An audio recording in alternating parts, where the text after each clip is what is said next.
Hi there, welcome to Gardening with Native Plants. My name's Carol English and I live in Lakewood, Colorado, and I am passionate about native plants in general. I'm a botanist. I've worked as a botanist for about 20 years now, and I'm also passionate about border collies. But this story here is going to be about gardening with native plants, and I've been working on that now. Let's see, I had a native plant garden up in Fairplay, Colorado, maybe almost 30 years ago now. So I've been doing it a long time. I put a native plant garden in at an elementary school in Morrison, Colorado. I put one in a house that I lived in Morrison, Colorado, and several others actually. I've helped lots of people do it, and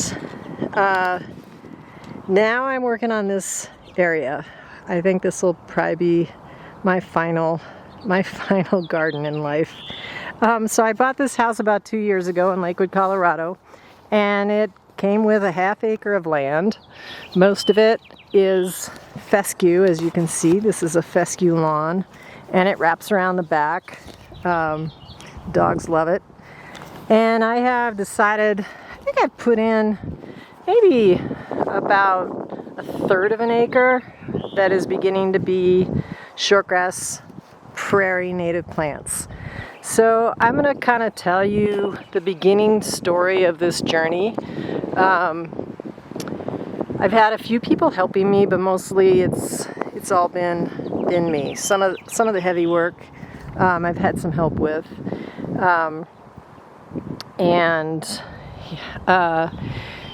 so let's walk over to this area where I began this journey about 1.5 years ago. So here we go. As you can see, I've got a couple paths in, and what I did was I heard that you could put cardboard down to kill the lawn. And this area here looked a lot like that grassy area out there where Quinn moss is and Opie rue. Actually, it looked exactly like that. So had to get the cardboard.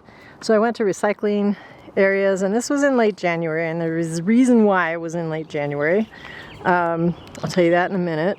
I went searching, called all kinds of bicycle shops, and got all kinds of cardboard. I got about 7 friends to help me, and this was in late January. And we laid the cardboard down and to kill the grass, which is already kind of stressed in January, so it's a good time to do it. Then I covered it with about 4 inches of topsoil that I bought. If you buy topsoil, my recommendation is to get the highest grade topsoil they have, because they claim there aren't sometimes they claim there are no weed seeds, but it's never the truth. And the soil I got had a lot of weed seeds in it. So that makes your life hard, because then you're gonna have to, like I did, work a whole lot to get those weeds out of there. I still am wrangling with all kinds of seeds back by that wheelbarrow. Or not seeds, I mean weeds. Change the letter S to W. Weeds, white top, which is a terrible weed in Colorado, you can look it up, and also bindweed. They're both really bad. White top's roots go down really far. I bet this white top population's been here for decades. So I'm lucky in the fact that I have a well. Now the whole point of native plant gardening is I don't need to water very much, but I do water a little bit, and I get to use the well water, which is really awesome. I don't have to spend money on water. So anyway, so we put 4 inches of topsoil down, and then I knew, because I checked the weather, and in the Front Range in Colorado, we often get 2-3 feet of snow in late winter, early spring. So I knew there was a huge storm coming in that was supposed to dump about 2 feet. This was probably in early February, late February. So I prepared to plant seeds. I chose kind of where I wanted my paths to go. And again, I had cardboard just covering this place. And I just sort of chose where the paths were going to go. And in those areas, I put down pea gravel that I bought. So I did that. Had a little help with that from my friends. We all need a little help from our friends. And then I put the soil in the other places where you can see the plants.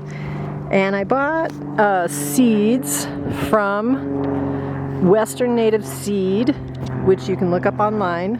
And if you're in Colorado, I don't know about other states, but I would check. If you're in another state, I would check with the Native Plant Society online in that state, or Extension. Same here with Colorado. The Colorado Native Plant Society is a great one to check for different kinds of native plants in your particular area. So these seeds that I bought a grass mix, and here I am on the shortgrass prairie in Colorado, and so they sell, I apologize for the noise, there's all kinds of construction that's been going on for friggin' 10 weeks. So the two main grass species on the shortgrass prairie are blue grama and buffalo grass. So here's our blue grama, and it's so pretty. It is a really pretty grass. Here's some more. It kind of looks like lovely, flowy hair. I wouldn't mind having hair like this. It'd be kind of fun. And then the buffalo grass, there's a little buffalo grass right there. These are the two main grasses on the prairie. There's several other prairie grass species, and I have some mixed in here as well. And eventually my goal is to get this more diverse. Right now we've got some dominant species happening, and that'll happen in time as I work this space. So what I'm going to do, I'm going to walk around and kind of introduce you to some of the plants that are growing in my garden. And I did manage to get the seeds in the soil a year and a half ago, just like minutes before that storm started coming in. And we got 2 feet of snow, which is perfect for native seeds. The native seeds in Colorado need to stratify with cold, so 2 feet of snow is just what they want. And within a couple months, I had little baby plants coming up. All sorts of different species of native plants, and we're going to walk around and meet some of those right now. So along with the seeds that I planted, I also planted some plants, and that I bought, like grown plants from different nurseries that have native plants around Colorado. You can find those again from Colorado Native Plant Society or the CSU Extension. Both have suggestions for what kinds of plants you need at your elevation in Colorado. So let's just take a little tour. Let's talk about the coneflower. So this is, get a little more light for you, prairie coneflower. This is a common species, perennial flower that grows on the plains of Colorado. It's really pretty. So you can see the ray flowers. I'm going to just put, let's see, let me get my other hand in here. All right, so these yellow, what we call petals, are actually, each one is actually a flower. And then there's all kinds of little disc flowers in the head of that flower. It's a little windy, so hard to keep it in focus.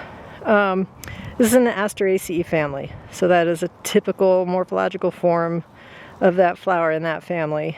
And I like to call them fast food restaurants for the pollinators, because they can come in. There's a great landing spot that they can just land on, hang out, and chow down on the pollen and the nectar. The only thing with this particular plant is it's very aggressive. I call it bossy. So it likes to, it's very, it just likes to grow, and it grows well. So I have been thinning it out, and I would recommend, if you're going to seed with this plant, don't put quite so many, I don't know, scale down the number of seeds of coneflower that you put in if you're going to do it this way with seeds. All right, let's see. Let's walk this way. And we have quite a few penstemon in this garden. This is one-sided penstemon, and it's a native penstemon here in Colorado. There's a bee on it right now. Come on, baby. There we go. Come on around this side. This is a native bumblebee, Bombus furvulus. And there is definitely a nest of this bee close by. These are social bees, and they're loving this garden. So again, this is the reason we do this in the urban, suburban areas.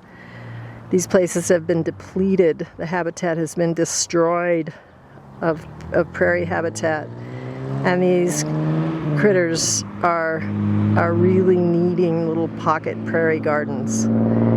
So we've got a wasp, we've got a bumblebee, ladybugs. It's just lots of different insects enjoying this plant. So Penstemon secundiflorus, and I've got quite a few other penstemon species. Let's turn this way. You can see there's a big, tall penstemon over here. This is a classic. Now this one's already bloomed.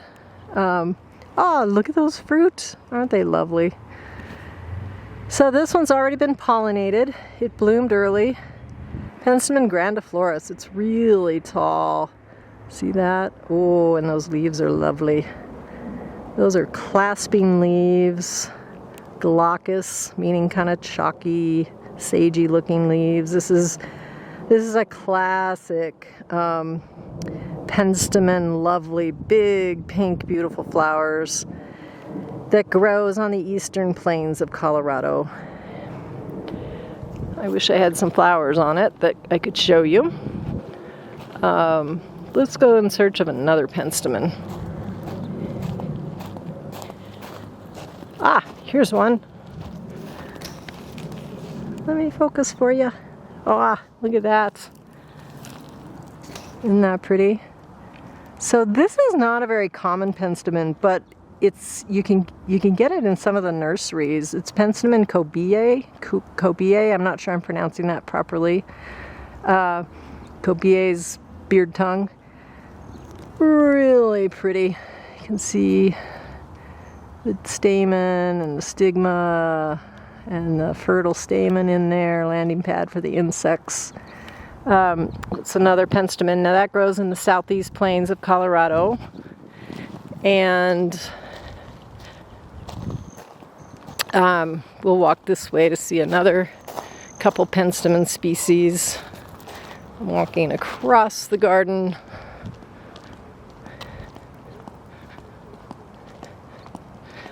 So the red penstemon here is quite beautiful.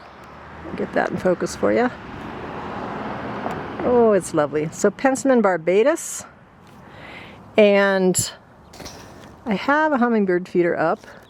So the hummingbirds, and I actually have some very regular visitors, a male broadtail hummingbird and a female, that I think are my hummingbirds now, that will come back yearly. I'm really proud of that here on the prairie, having these hummingbirds. So hummingbirds see reds. They see red really well, unlike bees. You'll see bees on red flowers, but typically they're more attracted to the blue and purple colors. So I have these penstemon. Here's another one. Let me back up. penstemon. This might be Etonii, but there's 2 red species of penstemon you can get. I can hear the hummingbird over there. It's the male broadtail. It's coming in. He's coming in.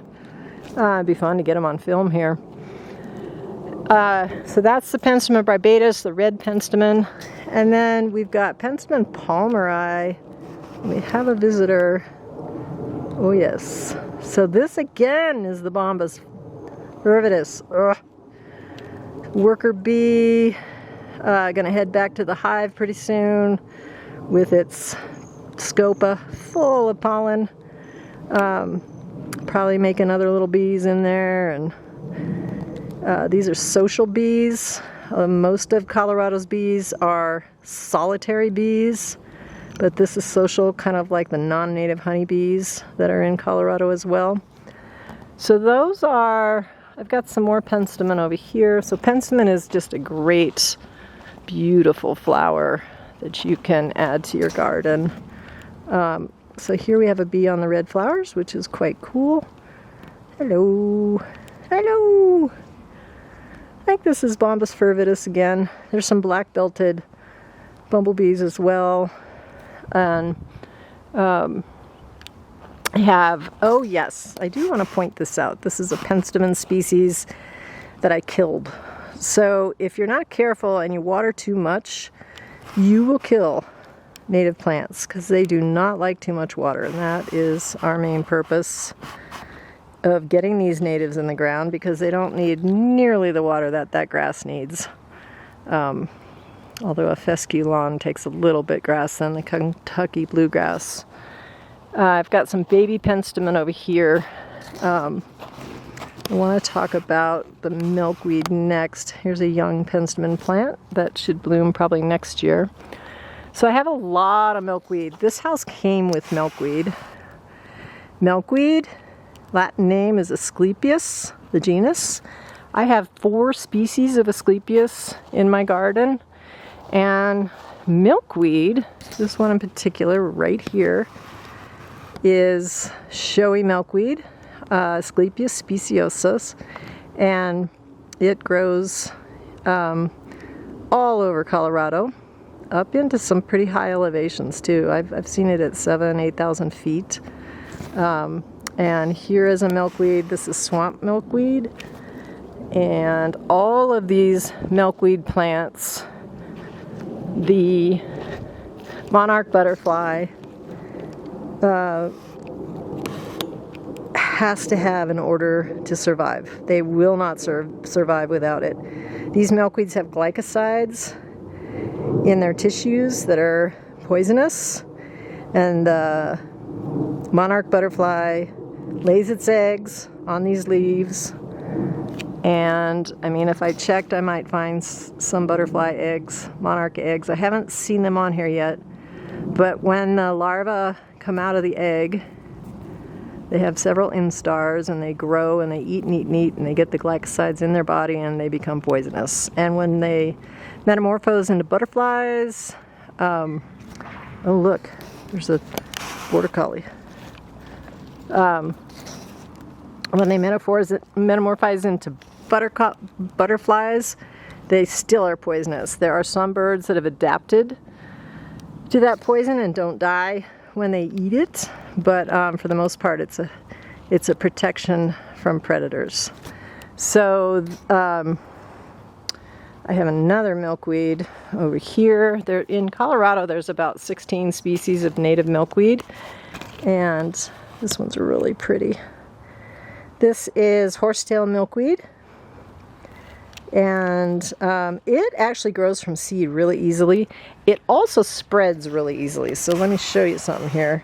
See that there? I planted one plant last fall, and look, it went under the cement and is popping up right here, which I'm quite happy about. I'm going to let the milkweed thrive because, oh hi Opie, what are you doing? Hello boo-boo, she's a pretty boo. Oh my gosh, I love you. Because it's important for our monarchs, and monarchs are about to be listed on the endangered species list. I think they should be already listed. They're headed that way. Their numbers have dropped 90% in the last many decades. So we want to do all we can and plant milkweed species in our pocket gardens. All right, let's talk about shrubs a little bit. So I've got some shrubs. Shrubs are really nice. There's lots of native shrubs. This one here is saltbrush, which is really common out on the plains. And I put it in because it's common on the plains. And this is a really cool shrub here. This is, let's get it in focus. Ooh, pretty. And there's a butterfly on it. Oh my gosh, look. Bring that in. Oh, come on, camera. There. Hello, hello. It's a hair streak. Okay, get out of the picture there, Mr. Opie. So this is Amorpha. I love to see that butterfly on it. It's so cool. Oh my gosh. Look at that. So probably pollinating, probably transferring some pollen from this plant. I've got, sadly, I think I only have one of these shrubs. But this is Amorpha canescens. See how it's kind of silvery, hairy, the leaves? I'll get a little closer. Let's see if I can get that butterfly there. Oh, it's pretty. So beautiful. So see how those are kind of a silvery, hairy color? That's the canescens. Each one of these is a leaf.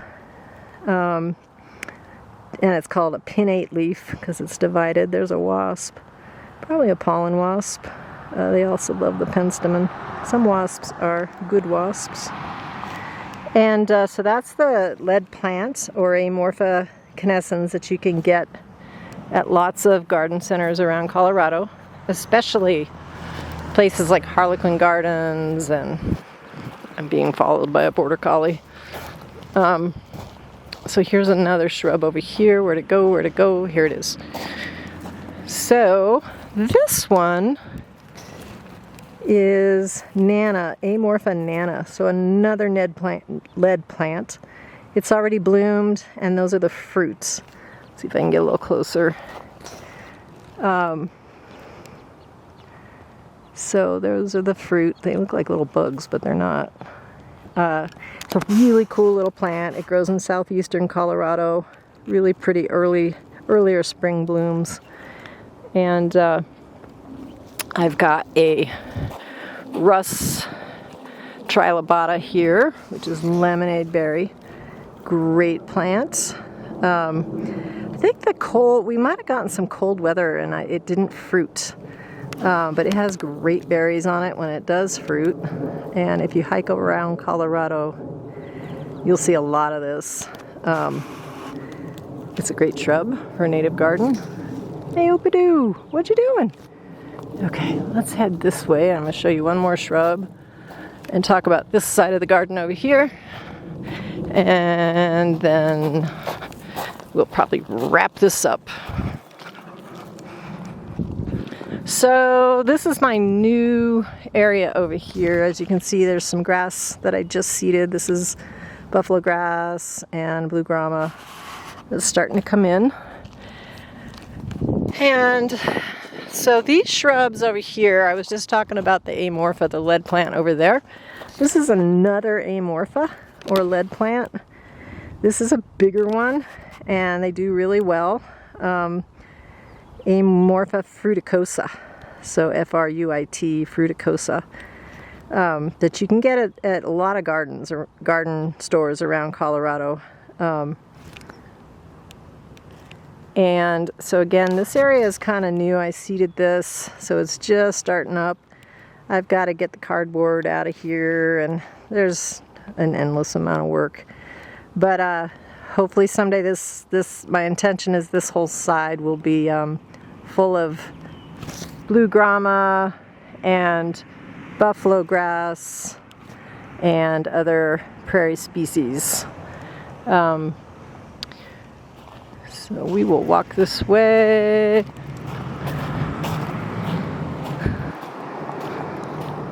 Oh yeah, I want to tell you one more thing. So I have all this fencing around, and I put in some vines. native vines. So this is actually native hops. It's starting its journey winding around the fence, and it will hopefully fill in. This is clematis, a native clematis, Ligusticifolius. And again, you can find this at Harlequin Gardens and other garden centers around Colorado. So vines are a fun thing. I kind of am thinking, this is a non-native vine, but it's pretty. I'm kind of thinking I want this whole fence area to just be filled in with hops and clematis. So anyway, the vines are kind of fun. Alrighty, I think that's it for today. I'm gonna just keep doing this like every 2 weeks, every month, whenever I feel it necessary. If you have questions, I've got a website that you can, or an email, actually an email that you can send questions to me on.